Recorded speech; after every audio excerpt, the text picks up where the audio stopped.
What if the most powerful weapon in Norse mythology wasn't just for battle, but a crown? We're diving deep into the legend of Freyr's sword, a blade so significant it didn't just win wars, it crowned kings. Prepare to unlock the untold stories and divine connections of this mythical weapon, revealing its true power as a symbol of cosmic kingship. Because in the Norse world, every weapon, every god, every act of love or loss echoed through the fabric of the cosmos. And at the heart of that balance stood Freyr, the shining god whose sword defined what it meant to rule. The god of sunlight and sovereignty.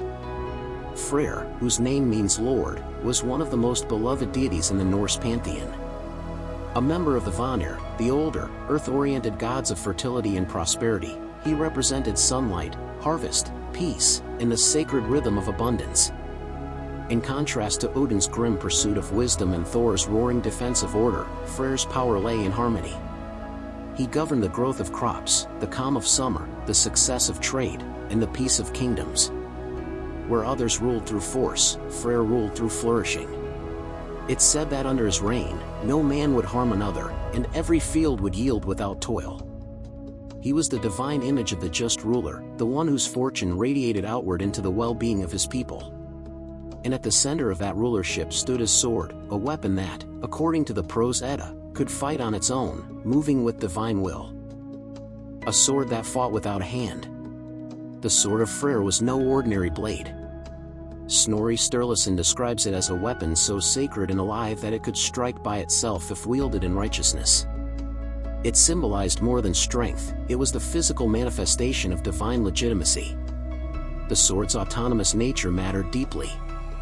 A king who ruled with justice didn't need to swing his blade, it acted in accordance with divine order. In that sense, Freyr's sword wasn't a tool of violence, but an instrument of balance. It was also connected to solar imagery. Some scholars suggest it represented the sun's life-giving light. Just as the sun cuts through darkness, Freyr's sword carved through chaos to preserve harmony. When Freyr gave it up for love, it wasn't just a romantic gesture, it was a mythic reenactment of cosmic exchange.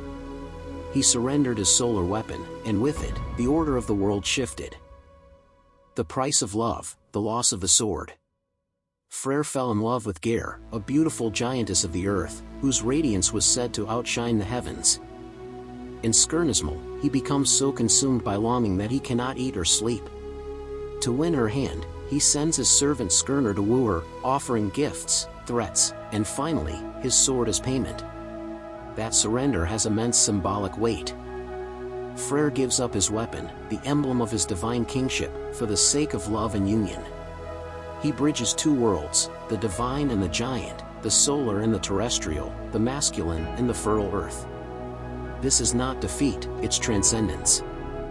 Freyr's sacrifice mirrors the cycle of the seasons, the sun descending into the earth, giving up its heat so that life may return. It's the mythic origin of fertility through loss, the death that makes rebirth possible. From weapon to crown, kingship and cult. Across Scandinavia, Freyr wasn't just worshipped as a god, he was venerated as the divine prototype of the ideal king. Archaeological and literary sources hint that several early Swedish royal dynasties, particularly the Inglings, claimed descent from him.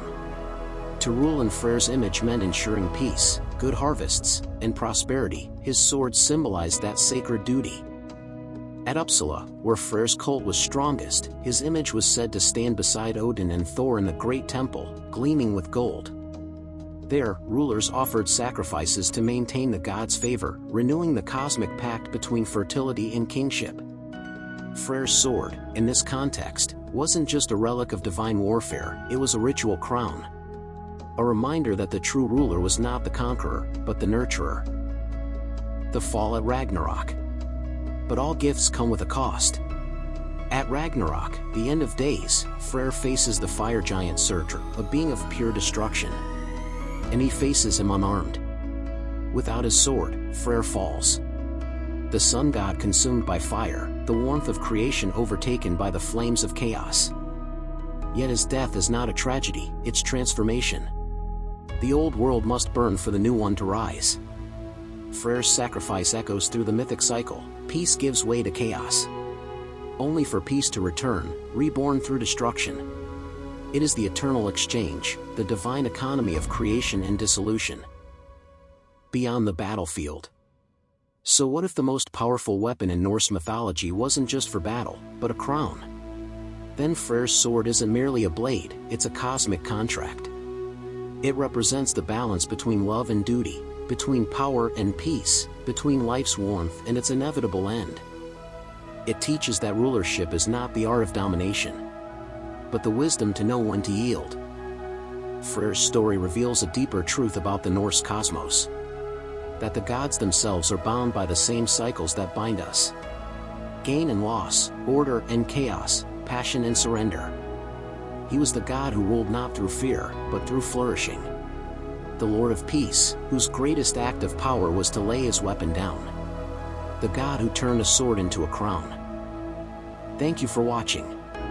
If you'd like to explore more about the myths and symbols that shape the Norse world, leave a comment below. And remember, not every weapon is meant to kill. Some are meant to rule. And some, like Freyr's sword, are meant to remind us that even in surrender, there is sovereignty.